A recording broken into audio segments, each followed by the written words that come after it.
Welcome to Masters on the Move, the podcast that celebrates runners, athletes, and everyday people who inspire us through perseverance, passion, and purpose. Today's guest is Dianne Zucchetto, a dedicated member of Hātea Run and a familiar face at Whangārei parkrun. Dianne's story is one of incredible strength and resilience. After a life-changing accident, she's worked tirelessly to rebuild her life physically, mentally, and emotionally. This is an inspiring story of courage, determination, and power of love and community. Dianne, a warm welcome to the show. Thank you, Justin. Lovely to be here. Cool. Dianne, can you start by sharing a little bit about yourself and life before the accident? So these days I describe myself as someone who really values balance in health and movement. I'm an avid runner and a health enthusiast. I love getting outdoors, staying active, and feeling strong both physically and mentally. I grew up on a farm south of Whangārei and have always had a love for animals and the outdoors, but for a long time my life looked very different. Before the accident, I was very career-driven. I'd work weekends, skip breaks, eat poorly, never made time for rest. I lived to work, and work really defined me. My life was completely out of balance. And as distressing as the accident was, it became a huge turning point, a wake-up call that pushed me to reassess my goals, make positive changes, and bring balance into my life. And honestly, I'm now grateful for the perspective that it gave me. Well done. What first drew you into running, and how did you become part of the Hātea Run and Whangārei parkrun communities? Well, I was never a runner. Growing up with chronic asthma, I was excused from athletics and cross country until I reached high school. But I was always active with swimming, netball, and horse riding, and pretty much anything outdoors. And then a few years ago, one of my good friends inspired me to get into running, and we got talking about how she first started running, and she started running from power pole to power pole. So walk one power pole, run one power pole, and it sounded easy. And she ran for enjoyment, to get outdoors and to de-stress. So I thought I'd give it a go. And I started running in 2011 with the Couch to 5K program. Mm-hmm. And it was mostly a way to decompress from work. Right. And then in 2014, I set myself a goal of running the Kirikiri half marathon. And I started training for that. Nice. But then the accident put paid to that. So fast forward a couple of years after the accident, I was looking for my people, a community with similar interests, and I stumbled across parkrun. Right. But because I've just had the accident, I was still struggling with fatigue, sensory overload, and I was still having issues like with being in crowds. So I didn't really get hooked in the early stages. Right. But as I recovered more, I became a regular. And I was drawn to Hātea Run during COVID. Okay. And that was when the parkrun was paused, but Hātea had put on a Saturday morning run. Yes. And I thought it was a great initiative. So I joined. I did the 5K run. And I thought, oh, this is a really cool thing for Hātea to do for the running community. Yes. So I thought I'd join Hātea to support that. Fabulous. So you experienced a serious accident that left you with a brain injury. Can you take us back to that time? What happened? So yeah, in 2014, I went for a ride on my horse, and Riccardo was with me. And I had 3 horses, so he was leading the 2 other horses. And then we went over across the farm, had a good ride. Riccardo doesn't ride, so he was leading the other 2 horses. And we visited my mum, and then we were just coming home, and that was when things went pear-shaped, and my horse bolted, and I came off, stumbled off the back, landing on my upper back. My head slammed into the ground, and I suffered whiplash, a neck fracture, and a traumatic brain injury, as well as lots of bruising. So feeling a bit dazed and confused, I somehow managed to stumble home, Mm-hmm. and Riccardo then took me to hospital. Yeah. But after 2 hours in ED, I was discharged with painkillers and a neck brace. So the head injury wasn't initially detected. Oh, right. And it was detected actually about 5 or 6 weeks after. So that kind of contributed to the slow recovery because it wasn't detected in the Early stages. stages. Yeah. So the first few months are a blur. Because the brain injury wasn't detected, I attempted going back to work. I Mhm. attempted to carry on my normal life, and I couldn't. I struggled. So I was off work for about 5 months, and then I began a gradual return to work plan, starting with 2 hours a day and working up to getting back to full time. Mm. But I really struggled with light sensitivity, noise. My brain and my nervous system was completely overwhelmed, and the added stress didn't help. Yeah. So it was a really difficult time, both physically and mentally. I couldn't do the things I used to do. Recovery was slow Mm. and painful with setback after setback. I couldn't work. I couldn't drive. I couldn't sleep. I couldn't socialize. I felt I'd lost everything, and I didn't know who I was anymore. Mm. Um, That would have been really tough. it was, and I struggled. I struggled to return to work for a year. Mm. And then I had another head injury getting out of the car. I just knocked my head on the side of the car. But because I hadn't recovered from the initial one, it compounded. Um, so I was back to square one, and I struggled again for another year before finally making the decision to quit my job. And that was when recovery really went ahead in leaps and bounds. Having the time and space to heal made all the difference. Yep. And after leaving my job, um, I studied small business management Oh, with the goal of setting up my own small business in the future. right. So it gave me something to do. Yes. And then I began taking on the occasional consulting projects just to keep my skills current. Yes. And then I started my own business. Right. And that was one of my proudest achievements. And it really has helped my recovery immensely. It means I can schedule my work around my run training, events, and manage my fatigue and sensory overload Yes. so much better. And another big improvement from my recovery came after Riccardo and I walked the Camino de Santiago in 2018. Right. And we walked 1,000 Ks from the French border right across Spain to the ocean. That would have been such a great experience. It was such an amazing experience. Yeah. And the meditative action of walking, Yes. and just the like you get up every day, you walk. That's all you've got to do Yes. is walk. We Yeah. had the whole trip planned, Yes. the accommodation planned just to take the added stress out. Yes. And that was such a great healer, and it enabled me to become more present Right. as well. Because with the brain injury, you are a shadow of yourself, and it's almost like you're watching yourself go through your day to day.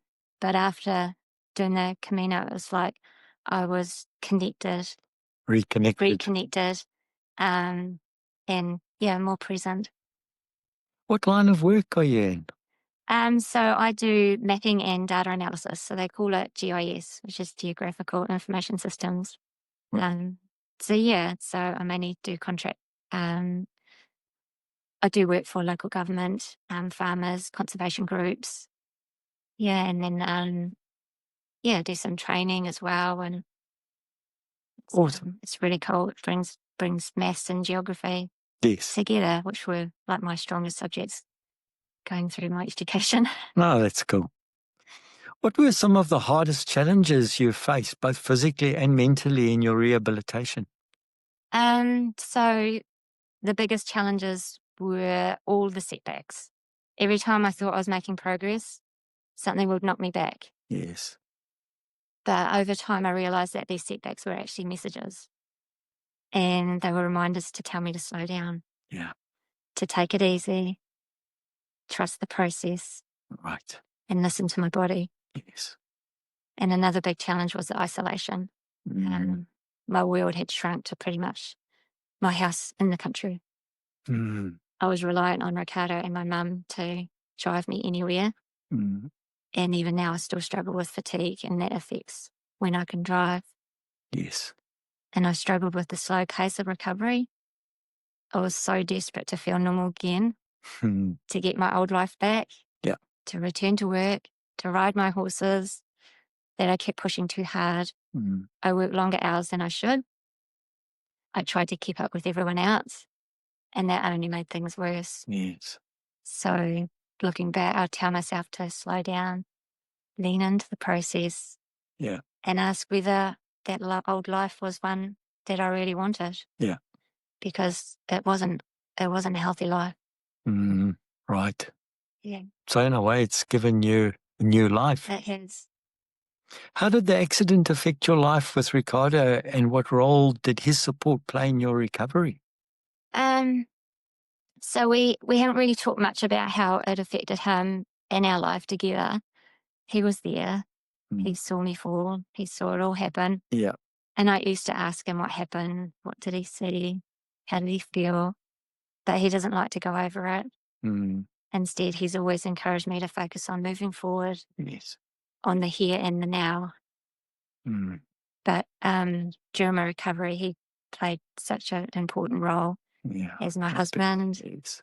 my coach, and at times my carer. All right. He was patient and kind, even when things were incredibly hard. Mm. And I know it wasn't easy for him. Mm. I was Yeah. easily frustrated, sometimes angry, Yeah. and I probably wasn't quite myself for a while, but he never gave up. Ah. During my recovery, I read a lot about brain injuries, Mm. and the statistics are quite scary. Many survivors lose their jobs, their partners, their social support systems. And I'm incredibly grateful that Riccardo helped me through. He could see the light at the end of the tunnel. Yes. And I couldn't. Yes. Ah, you're very fortunate to have had that strong support in Riccardo there. Yeah, he's been a huge part of my running journey as well, Yeah. taking me to events, holding my gear, Right. having my food and water for afterwards, Yeah. meeting me at the finish line, being my personal photographer. Yeah. Photography, he does a great job at that, doesn't he? Yeah, he's such a special person, and I'm so grateful to have him in my life. Oh, I bet, yes. Yeah. We definitely see the good connection between the two of you whenever you're together at these events. So was running part of your rehab? And if so, how did it help you rebuild your confidence and strength? Running was actually one of the fundamental parts of my rehab. Mm-hmm. So that in the early stages of my recovery, I was assigned a rehab team, Yes. which included a physio, Okay. and he was brilliant. He knew I was struggling both physically and mentally, and he realised I needed something structured and meaningful to help my recovery. So he thought that might be running, get me running again. Good. So when I was cleared to run, which was about 9 months after the initial accident, Mm-hmm. he performed a buffalo concussion treadmill test. Wow, that sounds I had to Google it technical. because at the time it was like a known thing. It Right. was like a new form of rehab. Yeah. So I'm like, what was that so it's a buffalo concussion treadmill test, which is basically a stress test that monitors heart rate response to graded exercise and tracks any symptoms like dizziness, headaches, or blurred vision. Okay. So it involves running at a set pace on a treadmill for a few minutes, Yes. and then the gradient's increased. Right. So and your heart rate's taken every few minutes.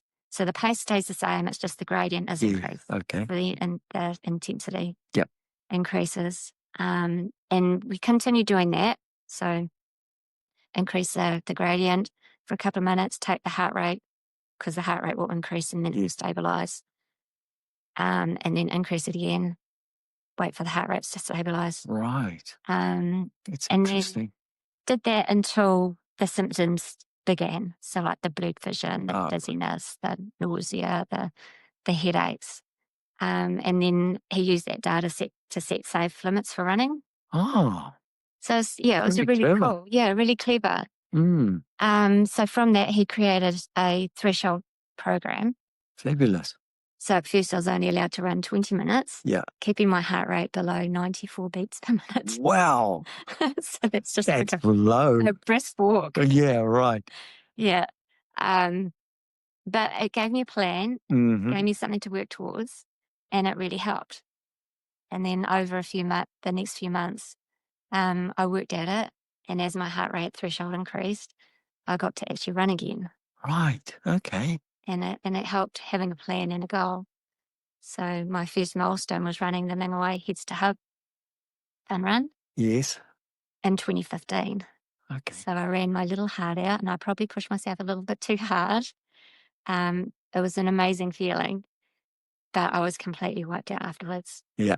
My head was so sore I could hardly move. And those wicked headaches lingered for years. Mm. But from that running event, I won a gym membership, a Mm. 3-month gym membership. Nice. And I nearly gave it away because I'm like, I don't want to go to the gym. But I thought, well, it's only 3 months. Yeah. Let's do it. It might help me. And from that 3-month gym membership, I won a 12-month gym membership. Whoa. So I thought, well, actually, Oh. perhaps this is where I'm meant to be. Yeah. Yeah, It's a sign. it's a sign. And that really helped my physical recovery. I met a personal trainer, so I hired a personal trainer, Yeah. and he's just been brilliant. He's helped me learn how to run again without triggering the headaches. Right. He's rebuilt my body, corrected imbalances, and eventually eliminated the neck, shoulder, and back pain. He's been brilliant. And having that friendly, familiar face at the gym Yes. also helped build my confidence. Yeah. Oh, Been a journey. that's fabulous. Well, you've stuck at it. You've had so much resilience despite all those challenges, and you've just been persistent, and it's paid off. You've also had some very strong performances with your Hātea Run, including wins in events like the Grand Prix. Which moments in your running journey stand out most for you? So yeah, last year it will be the Hātea Grand Prix. And honestly, I thought I didn't think I was going to win it. Because I don't see myself as being a fast runner, but it's a strategic Yeah. event. So it's about improving, being able to be quicker than other people helps as Yes. well, but you get more points for improving. Yeah. And that Hātea Grand Prix Shield, that was my first ever running trophy. Well done. I was so proud. I bet. And then last year was quite meaningful for me personally. I'd been through another tough time, losing several loved ones, and running became something positive to focus on, and something that kept me grounded while I worked through the grief. But so last year, working through all of that, I placed second female at the Beach to Basin.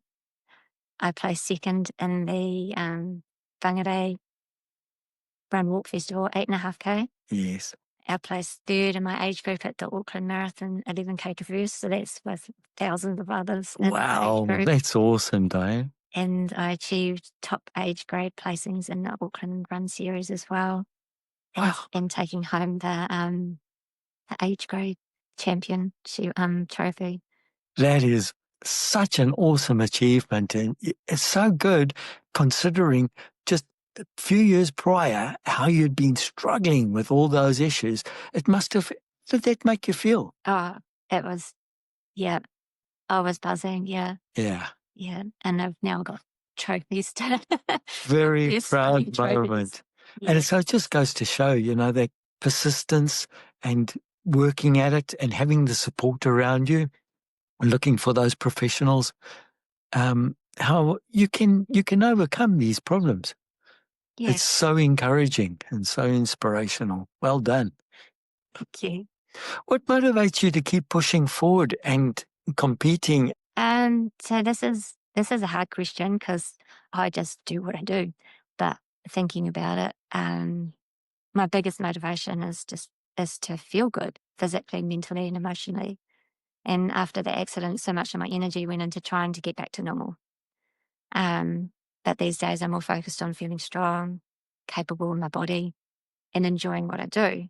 Mm. I'm quite driven and competitive by nature. I love the feeling of progress, getting stronger, faster, proving to myself that I can do hard things. All right. And I enter races to do well. If I don't, I can be a little bit hard on myself. Yeah. But that's because I care. Pushing myself helps me feel alive, Yes. and running helps me feel alive. Yeah. And it reminds me of how far I've come since the accident. Yeah. Yeah. And you've come such a long way. Well done. Can you, let's talk a little bit about your training and your strength work. You did touch on that with your gym work. Can you walk us through what a typical training week looks like for you now? So a typical training week includes strength and mobility training on Monday, Wednesday, Friday. And my personal trainer prepares a new training program for me every month Yes. and tweaks it mid-month to make sure I'm on track. I Right. don't have any new niggles. And my run training includes speed work on Tuesday, long, easy run on Thursday, park run on Saturday, which includes a warm-up, cool down, and then a long, easy run on Sunday. Right. And then in between running, in between running and strength training, I add in cross training with like walking or hiking, and cycling just to mix things up. I used to treat every training run like a race. Okay. Every run had to be faster than the previous, Mm-hmm. which led to injuries and burnout. Mm-hmm. But I think this is something that we can all relate to. Yeah. Going too hard, too fast, and not adding in recovery. That's right. But now I focus on consistency and recovery, and it's made such a difference. Yes. Yeah, it sounds like you've got a very good structured plan that keeps you on track, and it does sound like you mixing up those with a bit of speed work and the strength training, and then, of course, your easier runs. Well done. How important is that strength training in your routine, and what kinds of exercises do you focus on? So strength training is essential for me. If I skip it, the headaches, the neck and back pain return, and I become more injury prone. So yeah. And the kinds of exercises my trainer focuses on are core strength, Mm-hmm. glutes, Yes. balance. Right. So balance is quite a key one. Yes. And brain injuries, Yes. survivors. So each program works the whole body with a mix of strength and mobility. My trainer checks in to see if I've got any niggles and addresses those before they become. That's important. Yeah. So right now we're focusing on core, glutes, and balance. Yeah. To help with the tight hip flexor. Right. So that will include lots of weighted twists, Swiss ball balance work, lunges. Right. Yeah. Very well thought out and targeted training. Yeah, and my trainer likes planks, so do lots of planks. Haven't got them this month. It's good.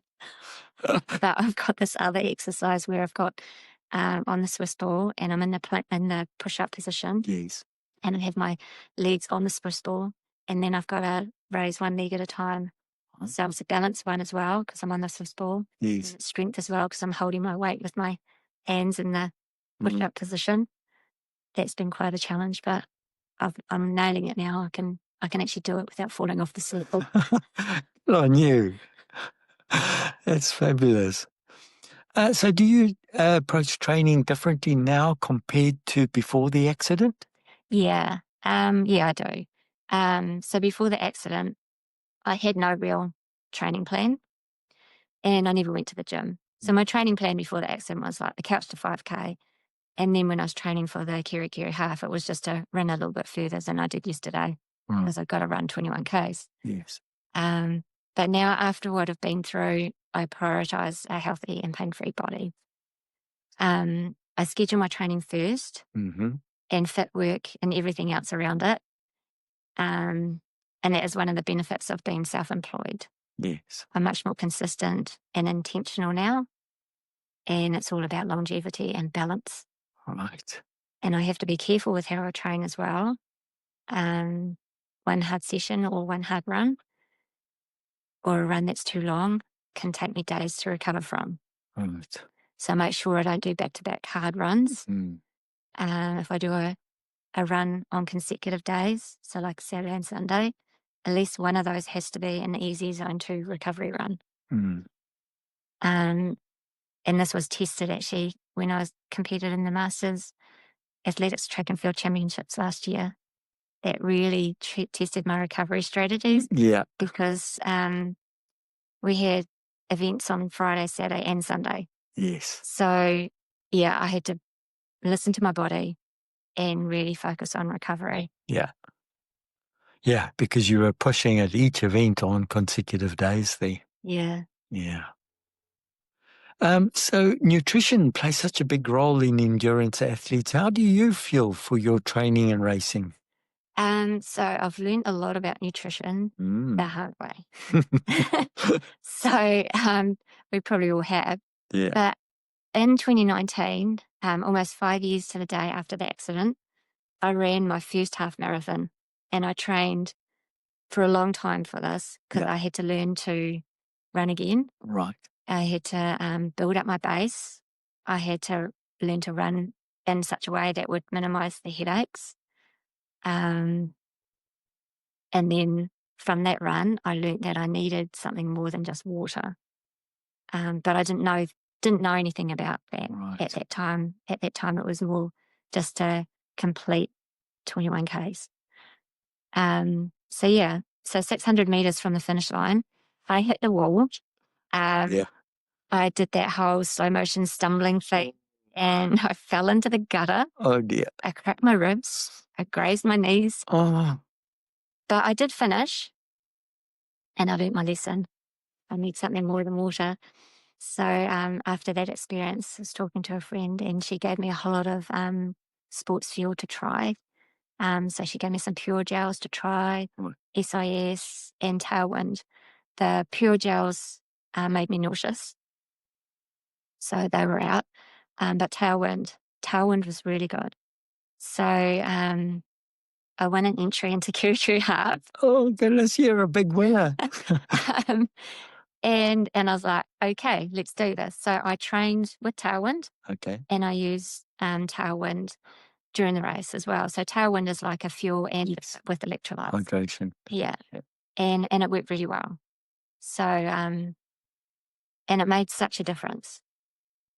So now that's my That's your go-to. staple. Yep. Tailwind for training, and then if I'm doing a long run, I've started taking the Tailwind recovery afterwards as well, so I can get that recovery, that protein. Because I'm still struggling with post-run recovery. It takes me a long time to recover from long runs. Okay. So I thought, well, how about increasing protein, improving the post-run recovery fuel, Yes. and see if that makes a difference. Yeah. So, do you have a go-to meal before a big event or a longer run, like your half marathon? So I've tried lots of things. Yeah. Don't eat high fiber because that will want to come out. Yeah. While you're running. Right. I used to have rice porridge. Okay. And that was quite good because it's like stick to your stomach. It's just like normal porridge, oats porridge. Yeah. But I'm gluten-free, so rice porridge. At the moment, I'm having cornflakes with yogurt. Okay. Couple of hours before a run. Yeah. So not too close to the run, so to Close. give your body a chance to digest. Yeah, and not something that's like sharp and Right. like nuts and stuff like that. Don't eat nuts before a run. Okay. And what about straight after? How quickly after a run do you refuel, take on nutrition? So if it's an event, it actually depends. So the training runs that I do on Sunday, finish at the town basin, so I can have like an omelette. So if it's a long over like an hour and a half, I'll have like an omelette of the post-run recovery. Yep. Otherwise, I try and get the tail run recovery. Right. Fuel. Yeah. Get the protein and a bit of Protein. carbohydrates back on board. Yeah. Fabulous. Has your brain injury changed the way you manage things like hydration, fueling, and even rest? Yeah, so that's a really good question. These three things, hydration, fueling, and rest, are all interconnected Mm. and they affect fatigue. So after a brain injury, the neural networks that manage energy use, attention, and sensory filtering often remain less efficient, Okay. leading to fatigue. Yes. So my brain now has to work harder to do even simple things like concentrating, driving, or filtering noise. So that means I burn through mental energy faster, I reach fatigue sooner, Mm. and recover more slowly. Right. So, yeah, one of the ongoing effects of the brain injury is fatigue. It means I have a limited daily energy budget. I like the way you put that. And I need to live within my budget Yeah. to preserve my quality of life. Right. So I prioritize exercise early in the morning. I plan rest or recovery windows. I pace myself. I ensure I'm getting the right fuel and hydration when I need it, and recognize fatigue onset before it becomes unsafe to do things such as if I need to drive. So I like talking about the spoon theory. What's that? So it's a metaphor for managing energy, where spoons represent units of energy. Okay. So simple things like making breakfast Yes. might use one spoon. And healthy people have an unlimited supply of spoons, and they can push through feeling tired. But some people have a finite number of spoons. Okay. So, and they must ration them carefully. So they must budget. So if my daily budget is 10 spoons, I can use them to drive. So that might be 3 spoons. Yes. I can use them to work. That might be 4 spoons. Right. So it doesn't leave many spoons left for No. training, eating, or daily tasks, making breakfast, Yeah. showering. So if I was to go for a long run, that might use up 6 spoons. So that means You're in deficit. I don't have the energy to drive, and driving becomes quite dangerous because I get blurred vision. Right. My reaction time is slower. My concentration's affected. Yes. It's almost like, driving under the influence. Everything's affected. So that's quite dangerous. Yeah. Yeah. Gosh, it's so interesting to hear how you are managing and the strategies that you're using. That's fabulous. What strategies do you use for recovery, both physically and mentally, after hard sessions or races? So the lead up to a hard training session or races, I'm really careful with my energy budget, making sure I get enough rest, recovery, and sleep, and that my fuel is right for the event or post-run recovery, and that I don't overtrain during race week.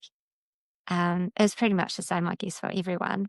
But for me, I have to be extra careful about that. And afterwards, I focus on refueling, rehydrating properly. The other thing that I do is I need to focus on calming my central nervous system down. Otherwise, I get stuck in that flight or fight.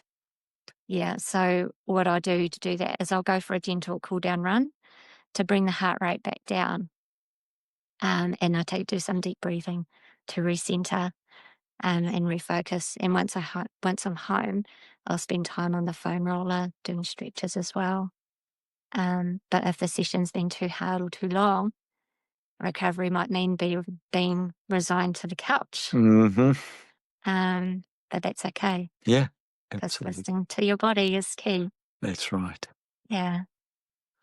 That's so inspiring to hear how you've taken that on and managed and found coping mechanisms and strategies around that. It's just so awesome to hear. Well done, Dianne. You're also deeply involved in the Whangārei parkrun. What does that community mean to you? So Whangārei Parkrun means a lot to me. I started in 2016, but it took a few years before I became a regular because of the sensory overload from noise and the crowds. I was still recovering. But after meeting some lovely people and becoming more comfortable, I became an addict from 2019. Yeah. It's such a lovely, friendly, inclusive community. Yes. And I really found my tribe there. Yes. Living out in the country, working from home can be quite isolating. So parkrun gives me that social connection that I don't always get day to day. Yes. It's something I really look forward to each week, being around positive, like-minded people who just show up to move and connect. And it's also become something special that I share with my family. Yeah. So becoming a parkrun regular was so much easier once Riccardo got involved as one of the photographers. So it gave him something to do while I was out running. And now, instead of waiting for me to finish running, I'm the one waiting for him. Oh, good. And then parkrun meant the world to my late mum as well. Yes. She came along to support me and became a volunteer, which she loved. And watching her connect with people each week made parkrun even more special. Yes. Dianne, what message would you share with others facing setbacks, whether from injury, illness, or other life challenges? So I've got quite a few messages or little mantras, affirmations that I like to repeat, in the back of my mind. So I'll run through those. Yeah. So never give up, take one step at a time and keep moving forward. A bad day or a bad stretch of days doesn't mean a bad life. Yeah. And most importantly, you do you. Don't compare yourself with others. Yeah. Go at your own pace. Life isn't a race. Listen to your body. But honestly, if someone had given me advice during my recovery, I probably wouldn't have listened. So people did tell me that it would take a long time to recover. And I thought they were crazy. I thought, no, I don't have time for that. I've got to get back to work. Yeah. But they were right. Yeah. Recovery takes as long as it takes.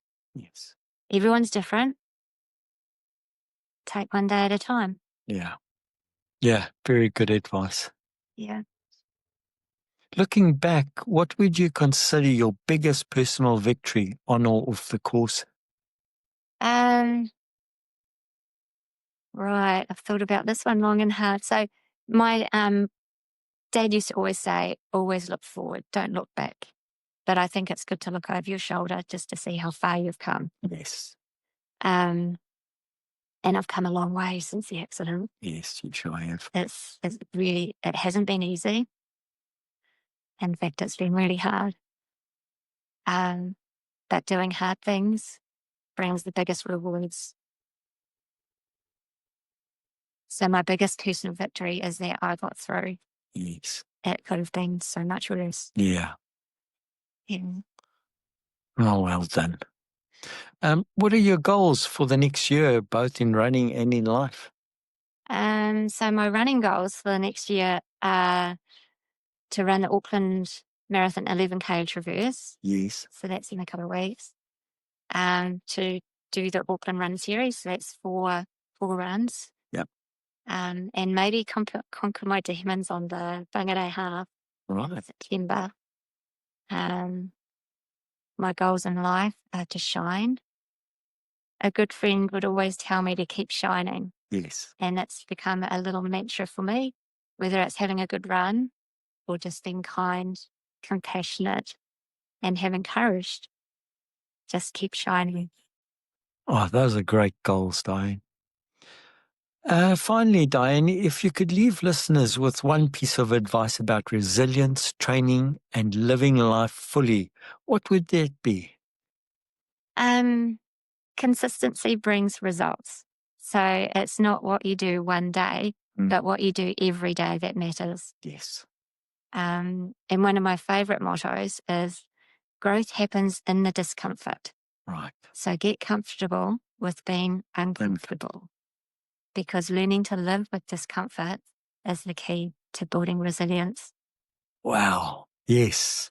That's awesome. Dianne, You've shared your story, you've opened up, and we really appreciate you being open and honest and sharing that inspirational story.